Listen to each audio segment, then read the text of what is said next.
The most dangerous rules are never written in law books. They are the ones we quietly write around our own hearts. I believed that sentence belonged to someone weaker than me, until one autumn morning proved how wrong I had been. My name is Evelyn Brooks. I was 53 years old, and for more than 3 decades I had worn the same silver badge on my chest with pride. I had spent my entire adult life believing that discipline could solve almost anything. Follow the law. Protect the innocent. Never let emotions interfere with judgment. Never make decisions based on loneliness. Never allow personal feelings to cloud professional responsibility. Those rules had carried me through blizzards, wildfires, missing hikers, family disputes, and more sleepless nights than I cared to remember. They had also carried me through a marriage that slowly disappeared long before the divorce papers finally arrived. 3 months earlier, I had walked out of the county courthouse with a plain manila envelope under one arm and 28 years of memories folded into a few legal signatures. People kept telling me I was free now. Freedom was an interesting word. My house felt quieter than ever. My dining table still had 4 chairs even though only one of them was ever used. Every morning I poured too much coffee because I still had not learned how to make breakfast for one. My daughter called every Sunday, pretending not to worry about me, and I pretended not to notice. Work became the easiest place to hide. The mountains never asked whether I was lonely. The radio never cared whether anyone waited for me at home. It simply announced another call, another mile marker, another driver needing assistance. That Friday began like hundreds before it. Golden aspens covered the Colorado hillsides. Crisp air drifted through the open patrol vehicle window, and the early sunlight painted the Rocky Mountains with shades of amber and pale blue. I pulled onto a scenic highway after receiving a report about a vehicle stopped near a narrow overlook. There was no emergency. No injuries had been reported. Just a driver requesting roadside assistance after a flat tire. I expected another routine conversation. Instead, I found a dusty green sport utility vehicle parked beside the guardrail, and a young woman kneeling beside one of the tires with a camera hanging from her shoulder instead of frustration on her face. While most stranded drivers looked annoyed, she was photographing a hawk gliding across the valley as though nothing else in the world mattered. I stepped out of my patrol vehicle and approached with professional calm. "Good morning, ma'am. Everything all right?" She turned toward me with a warm smile that reached her bright blue eyes before answering. "The tire disagrees." "I do not." I almost smiled back before catching myself. "License and registration, please." She handed them over without hesitation. Chloe Parker, 27 years old. Wildlife photographer from Denver. Every document was valid. While I checked the information, I noticed she had parked slightly beyond the designated emergency shoulder. Technically, department policy required me to issue a citation. It was a minor violation, but it was still a violation. I looked from the paperwork to the woman quietly watching a family of deer grazing below the overlook. She was not impatient. She was not making excuses. She simply appreciated the morning as though every extra minute outdoors was a gift. "You know you stopped outside the marked safety zone," I said. She nodded immediately. I realized that after I got out, I should have moved farther back. That was my mistake. Most people argued. She accepted responsibility without trying to escape it. I held the citation book in my hand for several silent seconds before closing it again. "This time it is only a warning. Please be more careful next time." She looked genuinely surprised. "Thank you, Deputy Brooks." I helped replace the damaged tire, and when the work was finished, she brushed a little mountain dust from her jeans before lifting her camera once more. "May I show you something before I leave?" Against every habit I had built over 30 years, I said yes. She handed me the camera, and on the screen was a photograph she had taken only minutes earlier. The image was not of the hawk or the mountains. It was of me stepping out, of my patrol vehicle beneath the morning light, standing alone against an endless landscape that suddenly looked much larger than I remembered. "You looked like someone carrying the whole horizon," she said softly. No stranger had ever seen me so clearly, and as she drove away along the winding mountain road, I realized the first rule I had broken that morning was not refusing to write a ticket. It was allowing someone I had just met to stay in my thoughts long after she disappeared from sight. The rest of my shift should have erased her from my thoughts, Yet every mile I drove through the mountains somehow led me back to the woman who had smiled at a flat tire as though it were only another reason to appreciate the morning. I told myself it was simply because she had been different from every stranded driver I had met before. Calm instead of impatient. Curious instead of frustrated. Still, when my radio crackled just after noon with an advisory about an approaching storm system moving across the higher elevations, I found myself checking the location where I had met her earlier. The dispatcher reported that several mountain roads might close before sunset if the weather continued to worsen. I remembered the wildlife photography equipment packed inside Chloe's vehicle, and quietly hoped she had already started driving back toward Denver. 2 hours later another call came through. A rockslide had blocked the only highway leading out of the state wildlife reserve. No injuries had been reported, but visitors already inside the protected area would need to remain there until county road crews could safely remove the debris. My assignment was to help coordinate temporary lodging for anyone stranded by the closure. When I arrived at the ranger station, pickup trucks, parked vehicles, and a handful of stranded travelers already filled the parking area. Rangers moved calmly from one visitor to another, explaining the situation with practiced patience. I had just stepped inside the operations building when I heard a familiar voice behind me. Deputy Brooks. I turned and found Chloe standing near the large trail map with her camera still hanging across her shoulder. She offered the same warm smile that had unsettled me that morning. I suppose your warning about being careful today was more accurate than either of us expected. I almost laughed before remembering where we were. Are you all right? She nodded. Completely. I was photographing elk farther up the ridge when the road closed. One of the senior park rangers joined us carrying a clipboard. Deputy, county engineers estimate at least 3 days before the highway can reopen. We are placing stranded visitors in the employee cabins near the rescue station. Miss Parker has already agreed to stay there. He looked down at the paperwork before continuing. We could also use occasional assistance from your department while everyone remains here. I accepted the assignment without hesitation because it was part of my job, yet something inside me noticed that the next 3 days would place our paths together again. The cabins sat beside a crystal-clear creek surrounded by towering pine trees, less than a quarter mile from the ranger station. They were modest but comfortable, built to house seasonal rescue personnel during emergencies. That evening I stopped by to ensure every visitor had blankets, food, and updated information about the road closure. Chloe stood outside cabin 4 photographing the sunset as golden light spilled across the mountains. She lowered the camera when she saw me approaching. I have something for you, she said before opening the small screen on the back of the camera. She had taken another photograph without my knowledge. This one showed my patrol vehicle parked beside the forest while I spoke with an elderly couple, pointing them toward the safest walking trail. You keep taking pictures when I am not looking, I said. People are most honest when they forget someone is watching, she replied softly. I studied the photograph for a long moment. I looked older than I imagined, but I also looked kinder than I expected. Before I could hand the camera back, the evening air turned noticeably colder. The first heavy raindrop struck the cabin roof, followed by distant thunder rolling across the valley. Chloe looked toward the darkening sky before quietly asking, "Do storms always arrive this quickly here?" I glanced at the clouds gathering above the mountains. Only the memorable ones. Neither of us realized that the storm settling over the valley would change far more than our travel plans. Morning arrived wrapped in silver mist, and the mountains looked as though they had disappeared into the clouds overnight. The storm had settled over the valley with quiet determination, and every weather update repeated the same message. The highway would remain closed. I parked my patrol vehicle beside the ranger station just after sunrise and walked toward the cabins carrying fresh road reports, expecting another routine briefing.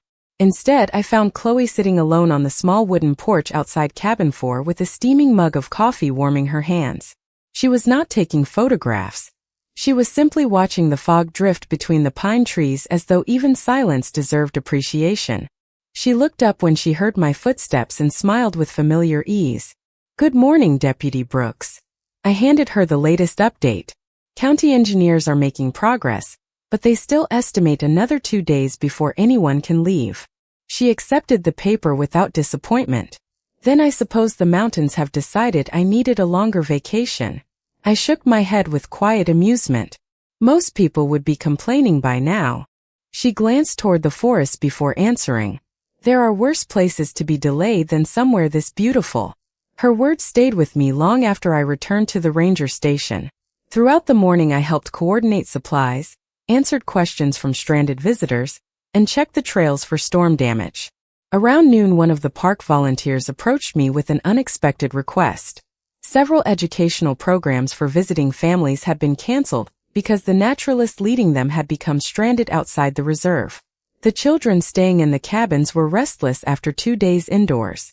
Miss Parker offered to lead a short wildlife photography walk, the volunteer explained. She asked if someone from the sheriff's office could accompany the group. It was a simple safety precaution. Nothing more.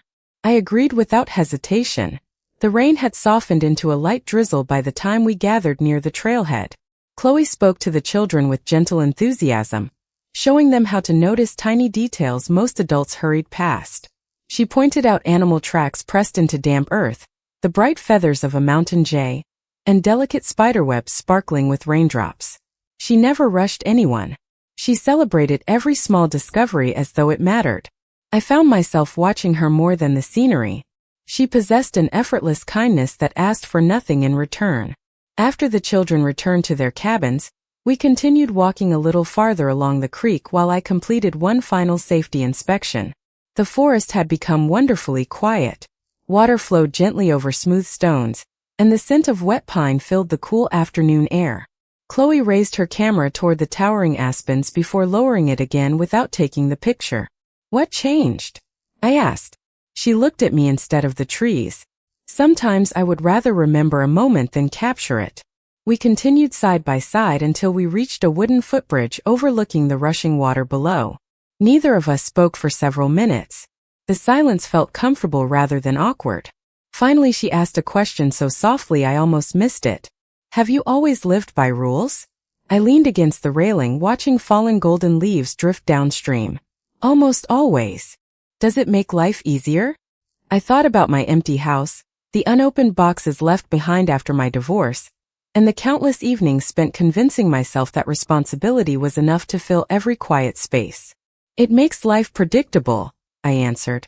"That is not the same thing." Chloe nodded as though she already understood the difference. Before we turned back toward the cabins, she lifted her camera one last time.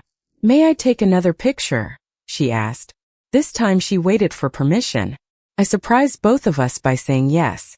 As the shutter clicked, she lowered the camera with a thoughtful smile.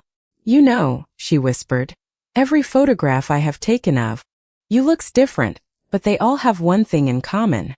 I met her curious gaze. "What is that?" She looked directly into my eyes before answering. "Every version of you seems to be waiting for someone to tell her that she does not have to carry the whole world alone." For reasons I could not explain, those words reached places inside my heart that 30 years of discipline had never managed to protect. The fourth morning began with clear skies for the first time since the storm had arrived.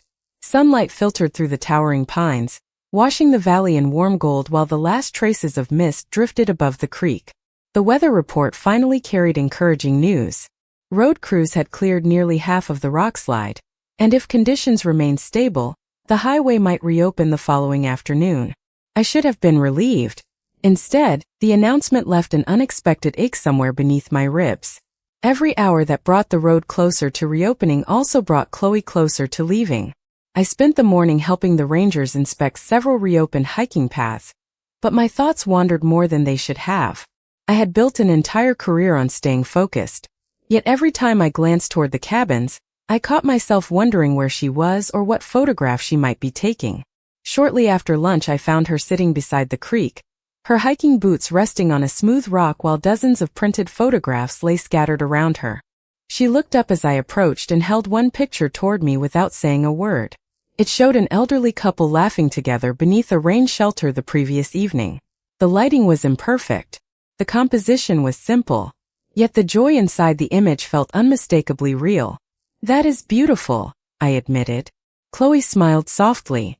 "People think I photograph wildlife. The truth is that I photograph hope whenever I find it."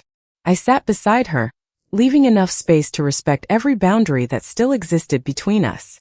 She gathered another photograph from the grass. This one showed a little girl reaching toward a butterfly while her father watched from a distance. My mother taught me that cameras remember what frightened people often forget, she said quietly. She passed away when I was 19, but every photograph she left behind reminds me that ordinary moments become extraordinary after enough time passes. Her words settled gently between us. I stared at the flowing creek before speaking. I stopped taking family photographs years ago. She did not ask why. She simply waited. Toward the end of my marriage, I continued, everything became routine.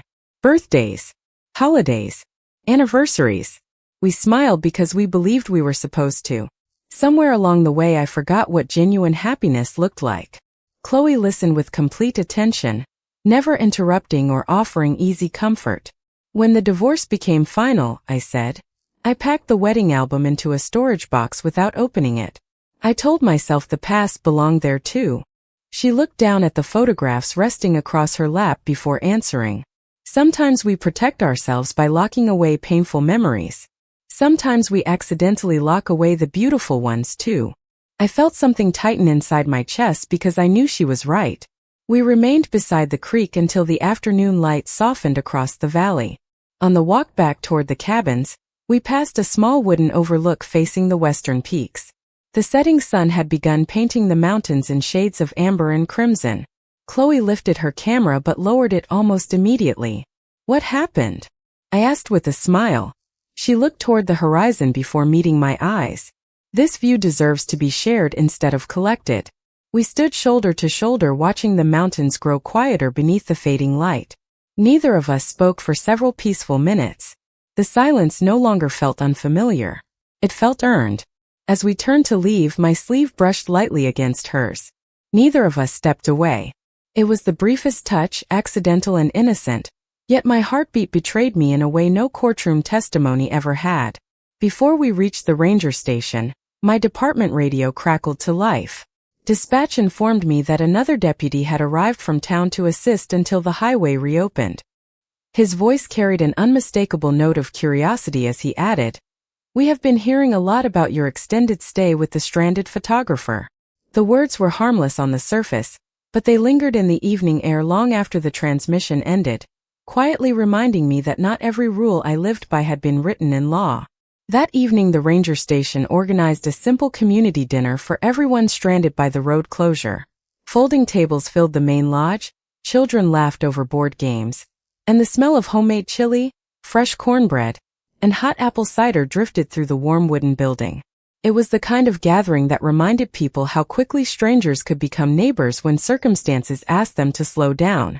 I arrived late after finishing another patrol around the closed section of highway. Chloe had already saved an empty chair beside her, though she pretended it had happened by accident. "I was beginning to think the mountains had decided to keep you," she teased with a smile.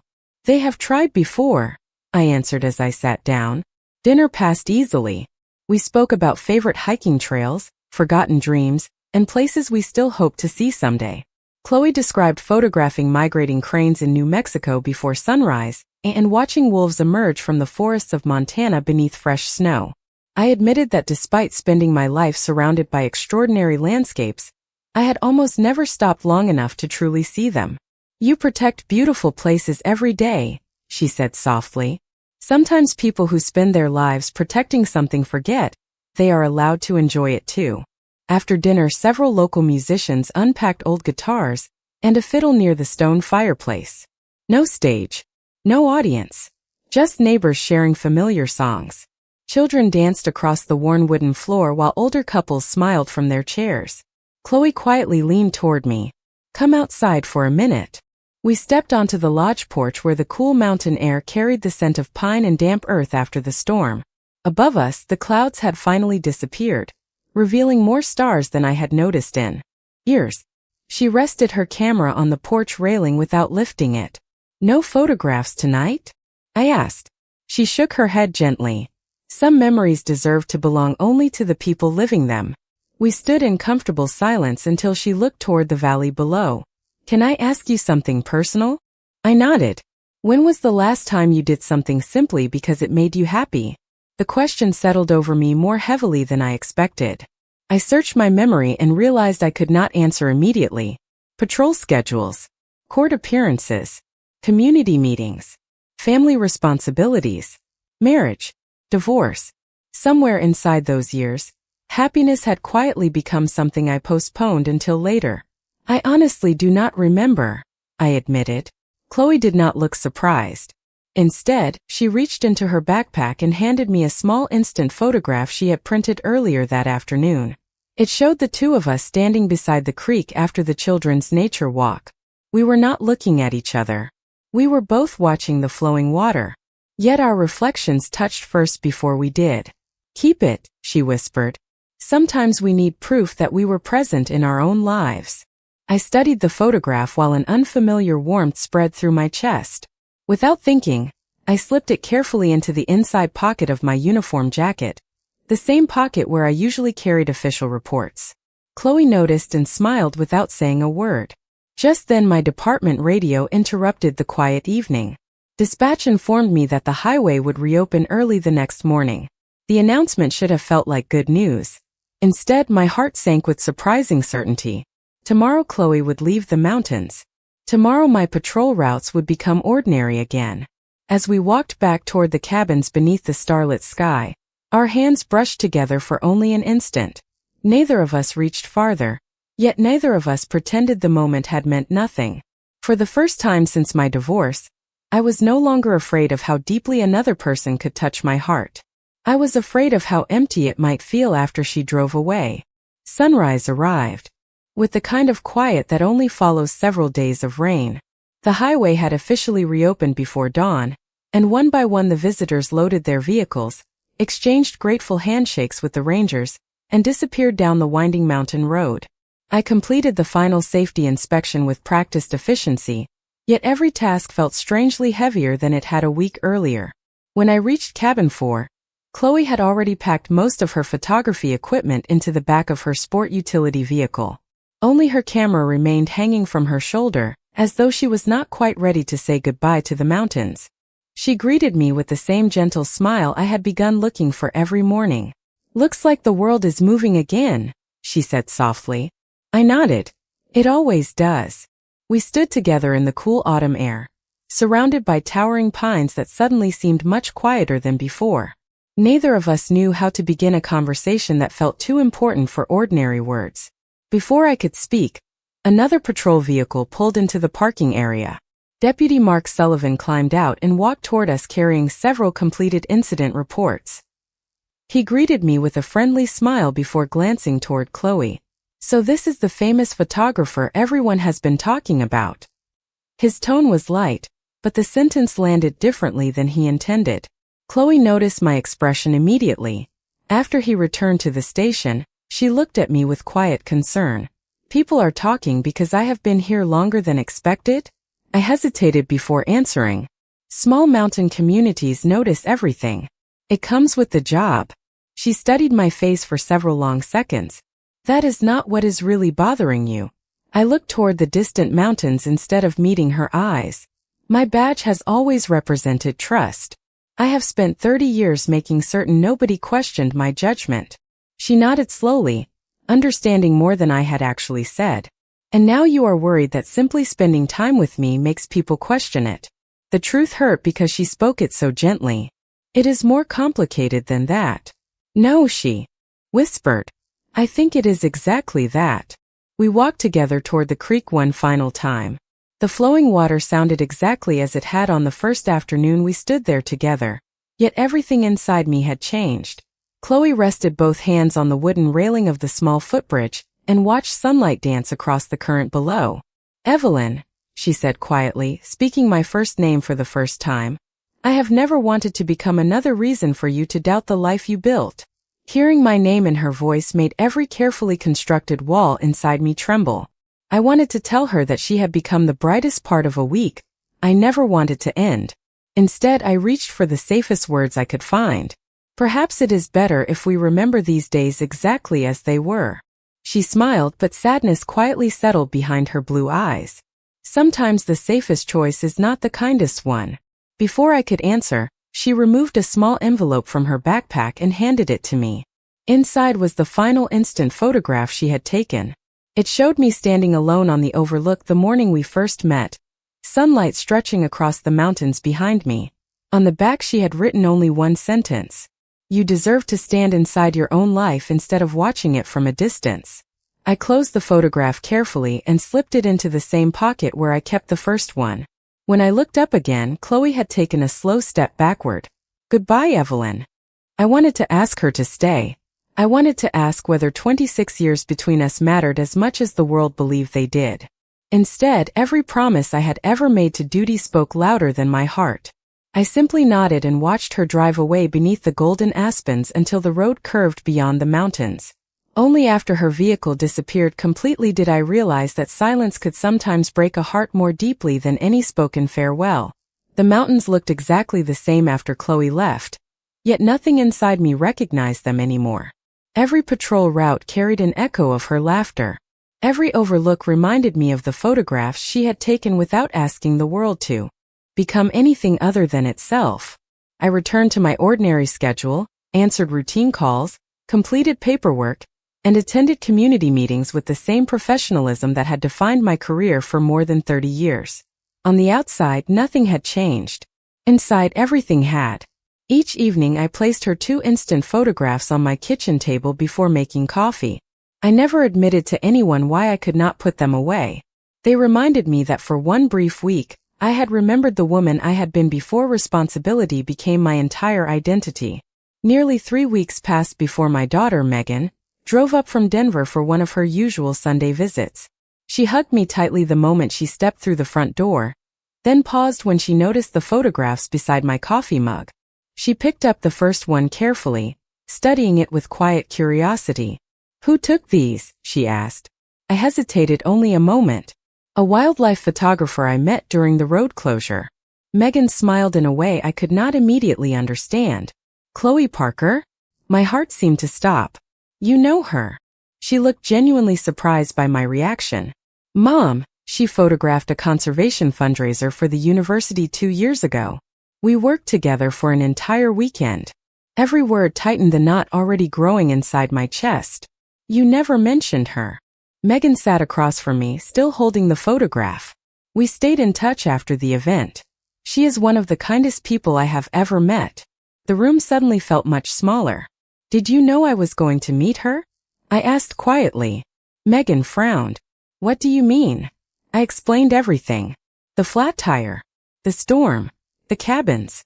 The photographs. The silence between us that had somehow become more meaningful than conversations I had shared with other people over decades.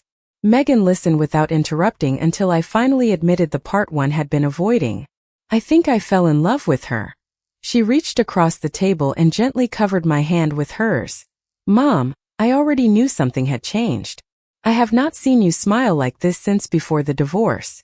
Then she said something that turned my world upside down. A few days before the storm, Chloe called me because she planned to photograph elk in the reserve. I told her if she ever met a deputy named Evelyn Brooks, she should say hello because she was my favorite person in the world. I stared at her in stunned silence. You told her about me? Megan nodded. Only that you loved the mountains more than you admitted, and that you had forgotten how to slow down. Nothing else. My thoughts raced through every conversation Chloe and I had shared. Every coincidence suddenly looked different.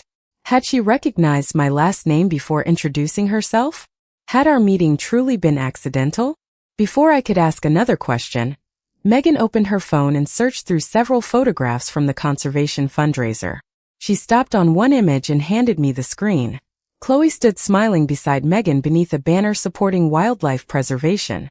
On the back of the printed program Megan had saved, Chloe had written a single sentence in neat handwriting. One day I hope your mother sees herself the way these mountains already do. I looked up slowly, struggling to understand whether fate had quietly crossed our paths, or whether something much more intentional had happened long before that flat tire beside the overlook. For the first time since Chloe drove away, I realized the story I believed had begun in the mountains might have started years earlier without either of us fully understanding where it would lead. For the rest of that evening, I could not stop thinking about the sentence Chloe had written years before we ever met. One day I hope your mother sees herself the way these mountains already do. It was not a confession. It was not a plan. It was simply a hope written by someone who had never imagined she would one day become part of my life. I looked across the kitchen table at Megan, searching for answers that only she seemed to have. Did you ever ask Chloe to find me? I finally whispered. Megan shook her head immediately. Never. I would never interfere with your life that way. She reached into her purse and removed an old folded letter she had carried for months. There is something I never showed you because I thought the timing was wrong. I unfolded the paper carefully. It was written by Chloe shortly after the conservation fundraiser. She thanked Megan for volunteering and mentioned that she admired the stories Megan shared about her mother. Near the bottom she had written another sentence that made my eyes fill with tears. Your mother sounds like someone who has spent so much time protecting everyone else that she forgot she deserves protecting too. Megan smiled gently. She asked about you because she admired you, not because she expected to meet you. When she called before photographing wildlife in the reserve, she only wanted restaurant recommendations and trail conditions. I mentioned you might be working because I was proud of you. Neither of us imagined anything beyond that. Every fear I had quietly built over the past few weeks began falling apart. Our meeting had not been arranged. The flat tire had not been planned. The storm had not been a trick of fate. Two lives had simply crossed paths when both of us needed something we could not yet name. The following morning I drove to the sheriff's office carrying Chloe's photographs inside the same pocket where I kept my badge. My retirement paperwork sat waiting on my desk. I had planned to sign it months earlier but kept postponing the decision because I no longer knew what life beyond the uniform looked like. As I reached for the pen, my phone vibrated softly. An unfamiliar number appeared on the screen. Hello. I answered. Deputy Brooks? A warm voice asked. This is Linda Foster from the Aspen Ridge Arts Center. I apologize for calling unexpectedly, but Chloe Parker listed you as an emergency contact while preparing her upcoming photography exhibition. She had to leave this morning for our gallery after discovering one of her display frames was damaged during shipping. She said you might know how to reach her daughter. Then she laughed and corrected herself, saying your daughter. I think she was more nervous than she wanted anyone to notice. I smiled for the first time that day. Is everything all right? Yes, Linda replied. Actually, she spent an entire evening rearranging the exhibition because she insisted one photograph belonged at the very end instead of the beginning. She said the story would only make sense if one particular woman arrived before seeing it. After the call ended, I stared at the unsigned retirement papers for several quiet moments. Then I folded them neatly and placed them back inside the drawer. Some decisions deserved patience. Others deserved courage. I slipped Chloe's photographs into my jacket, started my truck, and turned toward Aspen Ridge without another moment of hesitation. For the first time in decades, I was not driving because duty required it. I was driving because my heart had finally become brave enough to follow the road it had been quietly choosing all along. The drive to Aspen Ridge felt shorter than any journey I had taken in years, perhaps because for the first time I was not chasing responsibility. I was chasing possibility. The gallery stood on a quiet street lined with maple trees glowing in shades of gold and crimson. Through the front windows I could already see visitors moving slowly from one photograph to the next, speaking in hushed voices as though every image deserved respect. I stepped inside without announcing myself. The walls were filled with breathtaking landscapes, soaring hawks, quiet rivers, children laughing beneath autumn leaves, and elderly couples holding hands without embarrassment. Chloe had never photographed perfection. She had photographed people finding peace exactly where life had left them. I followed the exhibition exactly as she had arranged it, each photograph telling part of a story that slowly unfolded with every step. Near the final gallery room I stopped walking altogether. Hanging alone beneath a warm spotlight was the last photograph. It was the image she had taken on the overlook the morning we first met. I stood beside my patrol vehicle with the mountains stretching endlessly behind me, looking strong enough for the whole world yet impossibly alone. Beneath the frame rested a small brass plaque. It read, "Sometimes the bravest people are the ones who finally allow themselves to be seen." I heard quiet footsteps behind me before I felt a familiar presence beside my shoulder. I hoped you would come, Chloe whispered. I turned slowly toward her. She looked exactly as I remembered, yet somehow lighter, as though she had been carrying the same unanswered question that had followed me since the mountains. I almost did not, I admitted. I know. She smiled gently. That is why seeing you here means everything. We stood together looking at the photograph instead of each other. Finally, I reached into my jacket and placed the 2 instant photographs she had given me into her hands. These reminded me that I was still alive, I said quietly. You reminded me that my life was not over simply because one chapter had ended. Chloe looked down at the photographs before carefully slipping them back into my hand. Keep them, she said. They belong to your story now. I took a slow breath that seemed to carry away years of fear. I spent most of my life believing rules existed to protect me. She waited patiently. Some of them did, I continued. But some only protected me from happiness. Her blue eyes filled gently with tears. What happens now? I smiled for the first time without hesitation. Now I stopped standing outside my own life. I reached for her hand, giving her every opportunity to step away if she wished. Instead, her fingers settled naturally into mine with quiet certainty. Nothing dramatic happened. No applause filled the gallery. No grand speeches interrupted the silence. Visitors continued admiring the photographs while autumn sunlight poured gently through the windows. The moment belonged only to us. 1 year later, I retired from the sheriff's office after 34 years of service. My badge rested inside a simple wooden frame above the fireplace, not as a reminder of everything I had sacrificed, but as proof that one season of life could prepare us for another.